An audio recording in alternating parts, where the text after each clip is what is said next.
নমস্কার বন্ধুরা, রসনা তৃপ্তি চ্যানেলে আবারও সকলকে অনেক স্বাগত জানাই। আজ কিন্তু আমি যারা স্বাস্থ্য সচেতন, আজকাল অনেকেই তেল ছাড়া রান্না খেতে পছন্দ করেন, আমি তাদের জন্য আজ এই রেসিপিটা আমি বানিয়েছি।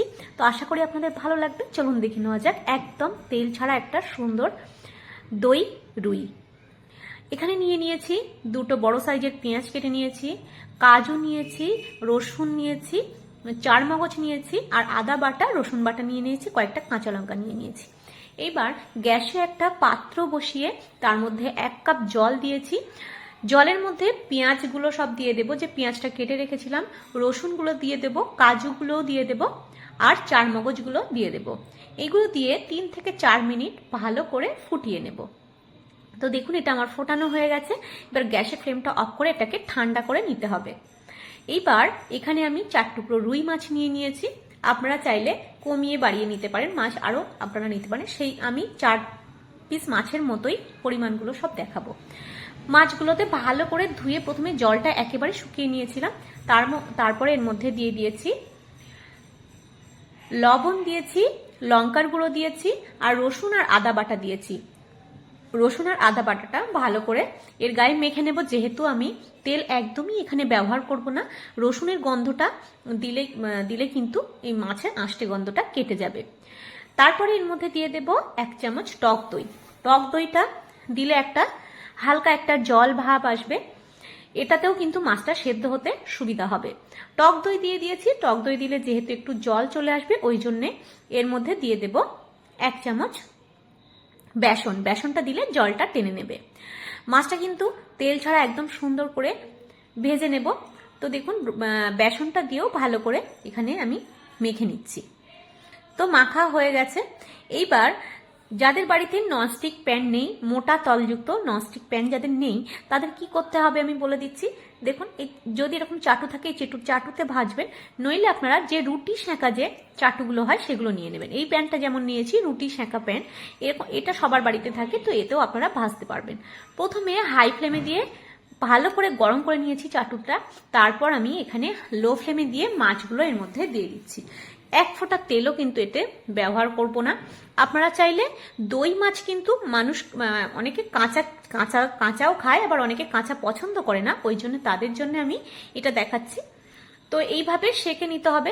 দেখুন, প্রথমে দিয়ে একটু ঢেকে দিলাম, লো ফ্লেমে দিয়ে এটা করতে হবে। এটা কিন্তু পুড়ে ওঠেনি, যে রসুনের পেস্টটা এর মধ্যে মাখা আছে সেটা একটু গায়ে লেগে যাবে, এতে কোনো অসুবিধা হবে না। গন্ধটা কিন্তু ভীষণ সুন্দর বেরোবে, কাঁচা গন্ধটা একেবারেই থাকবে না। এইভাবে মাছটা আমার উল্টে পাল্টে ভাজা হয়ে গেছে। এবার যেটা সিদ্ধ করে রেখেছিলাম সেটা মিক্সিং গ্রাইন্ডারে দিয়ে জল সমেত এটাকে ভালো করে পেস্ট করে নেব। প্রথমে ওইগুলো দিয়ে দিলাম। এবার এর মধ্যে দিয়ে দেব জিরের গুঁড়ো, দেব 1/2 চামচ, আর দেব গরম মশলার গুঁড়ো, আর দেব এখানে যে লঙ্কার গুঁড়োটা দিয়ে দেব, একদম 1/4 চামচ লঙ্কার গুঁড়ো দেব, আর দেব এখানে লবণ পরিমাণ মতো দিতে হবে,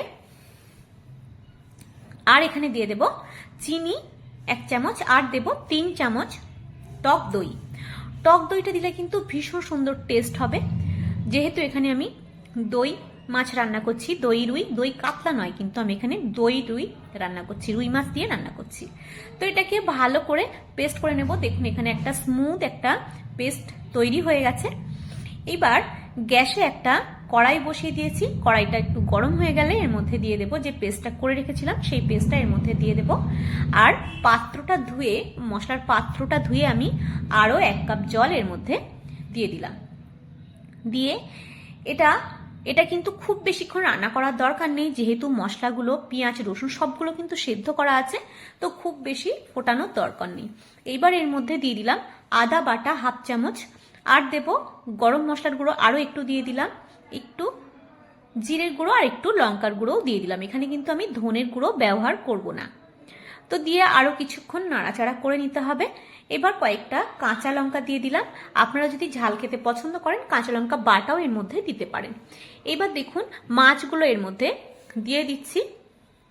রান্না করা যেমন সহজ, এটা খেতে কিন্তু অপূর্ব সুন্দর হয়। যদি ভালো লেগে থাকে আমার চ্যানেলটাকে সাবস্ক্রাইব করে আমার পাশে থাকবেন। পাশে থাকা বেল আইকনটি প্রেস করে দিলে সমস্ত রেসিপির নোটিফিকেশনগুলো সবার আগে আপনাদের কাছে পৌঁছে যাবে। তো আমার চ্যানেলে কিন্তু আমি নিত্য নতুন রান্না এইভাবে দিয়ে থাকি। আপনারা আমাকে বলতে পারেন আপনারা কি রান্না দেখতে চান, আমি সেগুলোও আপনাদের দিতে পারবো। এবার লো ফ্লেমে দিয়ে আমি 5 মিনিট ঢেকে রেখেছিলাম। মাছটা কিন্তু একদমই যেহেতু সেদ্ধ হয়েছিল, আরও একদম সেদ্ধ হয়ে গেছে, তো ভীষণ সুন্দর খেতে হয়। এবার আমি 5 মিনিট স্ট্যান্ডিং টাইমে দিয়ে, গ্যাস অফ করে স্ট্যান্ডিং টাইমে দিয়ে আমি এটাকে সার্ভ করে নিচ্ছি। আশা করি আপনাদের ভালো লেগেছে। যদি অয়েল ফ্রি আরও রান্না দেখতে চান, আমি দেওয়ার চেষ্টা করব, আপনারা সেটা কমেন্টে জানাতে পারেন। আর এটা বাড়িতে অবশ্যই আপনারা বানিয়ে দেখতে পারেন কেমন লাগলো, আশা করি আপনাদের ভালো লাগবে। আজ তবে আসি, আবার দেখা হবে নতুন কোনো রেসিপি নিয়ে। সবাই ভালো থাকবেন, সুস্থ থাকবেন।